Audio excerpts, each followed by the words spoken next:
નમસ્કાર મિત્રો, મારી આ યુટ્યુબ ચેનલમાં તમારું સ્વાગત છે।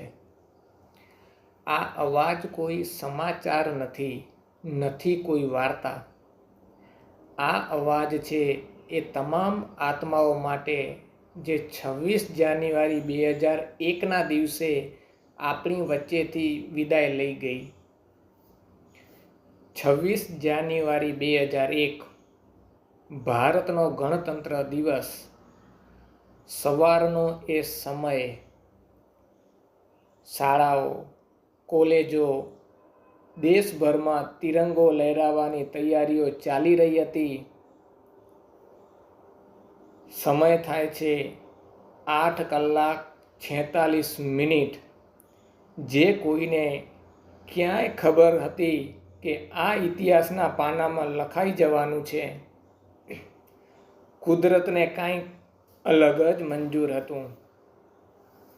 બરાબર 8 કલાક 46 મિનિટે કચ્છની ધરા ધણહણી ઉઠી અને જોત જોતામાં ભુજ, અંજાર, ભચાઉ જેવા શહેરો આ મહાવિનાશ સહન ના કરી શક્યા।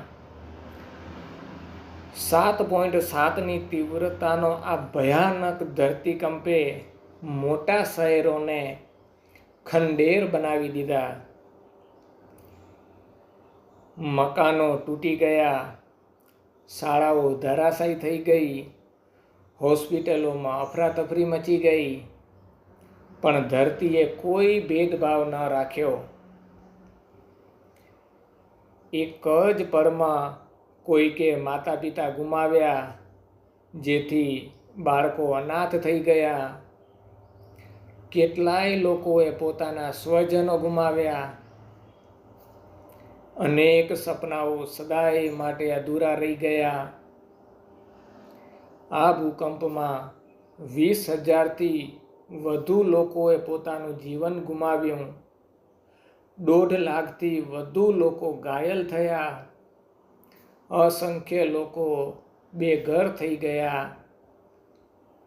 આ માત્ર આંકડા નથી, આ ચહેરાઓ હતા, આ જીવંત કહાનીઓ હતી।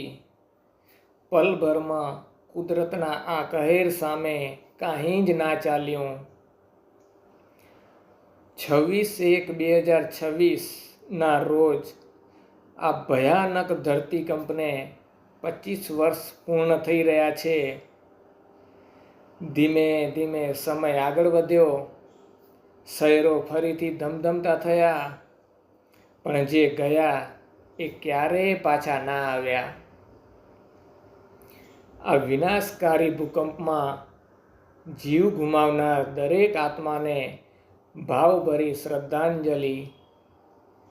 ઈશ્વર તેમની આત્માને શાંતિ આપે અને આપણને એમના બલિદાનને ક્યારેય ભૂલવા ન દે।